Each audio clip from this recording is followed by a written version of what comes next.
Mga idol, panoorin natin tong video ko ng magtatay. No, yung daddy niya nagpadala ng pera na 20k sa kanyang anak. So ito namang anak, nagbibingi-bingihan kunwari. Kunwari hindi naririnig.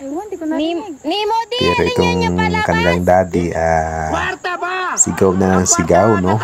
Ayan, kung mapapansin mo, lumalakas na yung kanyang boses. Oh. Tapos, ang mahirap lang dito mga idol, pa-outing-outing lang, no? Ayan, pag-gimik-gimik lang. O, nahahiblad na si daddy sa ginagawa nitong kanyang anak. Oh, napapakamot na talaga sa mukha to si daddy. Buti na lang may buhok to si daddy. Kung wala, malalagas ang buhok talaga nito. Oh, kumalma si daddy kasi hindi naiintindihan ng kanyang anak eh. Oh, kunwari talaga hindi talaga naiintindihan mga idol. Oh, napasigaw na nga si daddy. Sa liit ng kanyang mata, lumaki na. Napapailing si daddy, no? Oh, tingnan mo mga idol, no? Bakit ganyan, no? So, yay, pa-outing-outing lang yung kanyang pinadalhan, no? Pina-yes-yes pa, oh, pag-geng-geng sign pa talaga to. Ay, nako, ang hirap magtrabaho, tapos dadalhin lang kung saan-saan. Diba? Kaya siguro relate dito ng mga magulang, no? Na dapat siguraduhin natin na ating pinapadala, nadadala talaga sa maayos. Tingnan natin, oh. Gigil na si daddy. Dahil lang sa kanyang anak na pa-chill-chill lang, pa-outing-outing lang. Pero hindi nila alam kung gaano ang sakripisyo ng isang magulang na ibigay lang yung kanilang pangangailangan sa pang-araw-araw at tustusan lang pagkatapos ganyan. O, pagmasdan natin idol. O, ayan o. Tawang-tawa yung kanyang mga anak samantalang si daddy nanggigigil na.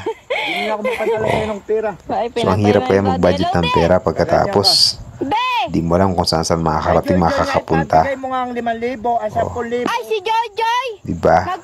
Pagmasdan nyo idol, nanggigigil na si daddy. Oh. Gigil na si daddy, oh. At yung pera na dapat kay Joy, oh. Sana napunta. Binigyan niya sa kanyang kaibigan.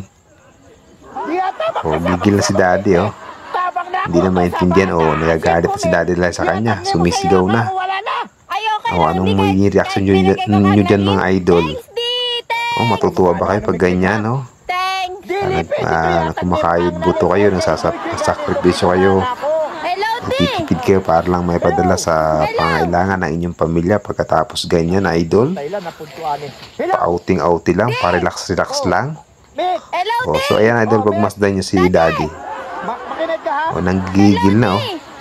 Hindi niya na alam kung anong gagawin niya, oh.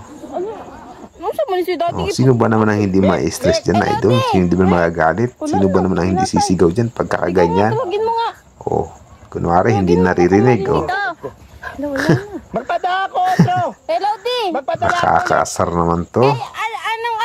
Oh, nanggigigil na si daddy. Oh.